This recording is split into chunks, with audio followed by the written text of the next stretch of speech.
السلام علیکم دوستو، آج کی ویڈیو میں ہم آپ کو بتائیں گے کہ گارمنٹس شرٹ مینوفیکچرنگ کیسے ہوتی ہے اور اس کی رینچ کیسے لگتی ہے۔ آج کی ویڈیو میں آپ کو یہ دکھاؤں گا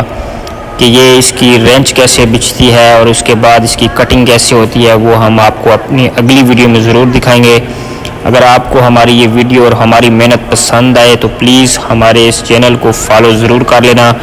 اور اس ویڈیو کو لائک اور کمنٹ اور شیئر لازمی کر دینا تاکہ ہماری حوصلہ افزائی ہو اور ہم مزید ویڈیو اچھی سی اچھی اپلوڈ کرتے رہیں۔ انشاءاللہ اپنی اگلی ویڈیو میں ہم آپ کو مزید یہ سب دکھائیں گے، سارا پروسیس کہ کیسے رینچ بچتی ہے، کیسے یہ پلی لگتی ہے اور اس کے بعد پھر اس کی کٹنگ کیسے ہوتی ہے، اس کی ٹریسنگ کیسے ہوتی ہے، اس کا سارا پروسیس انشاءاللہ ہم آپ کو دکھائیں گے۔ پھر آگے سٹیپ بائی سٹیپ آپ کو اس کے سارے جو بھی معاملات دکھائیں گے، کیسے اس کی پھر بنڈلنگ ہوتی ہے، پھر کیسے اس کی سٹیچنگ ہوتی ہے، پھر اس کی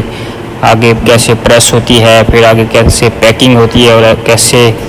مارکیٹ میں جاتی ہے، کہاں جاتی ہے، کس طرح بکتی ہے، کتنے کی بکتی ہے اور اس میں پروفٹ مارجن کیا ہے۔ اس کی جو سٹیچنگ ہوتی ہے، مینوفیکچرنگ جو فیکٹری والے ہیں وہ اس میں کتنا منافع کماتے ہیں، اس میں جو دکاندار حضرات ہیں وہ کتنا پروفٹ کماتے ہیں پر پیس کے اوپر، اور اس کے لیے کتنی انویسٹمنٹ چاہیے ہوتی ہے اور اس میں کتنی انویسٹمنٹ سے آپ کتنے پیسے کما سکتے ہیں، یہ سارا پروسیس مکمل آپ کو ساری تفصیل انشاءاللہ تعالی ہم آپ کو دکھائیں گے۔ لیکن آپ نے اس کے لیے کرنا کیا ہے، آپ نے ہمارا یہ چینل فالو ضرور کرنا ہے اور اس ویڈیو کو شیئر ضرور کرنا ہے۔ ملتے ہیں اگلی ویڈیو میں، اللہ حافظ۔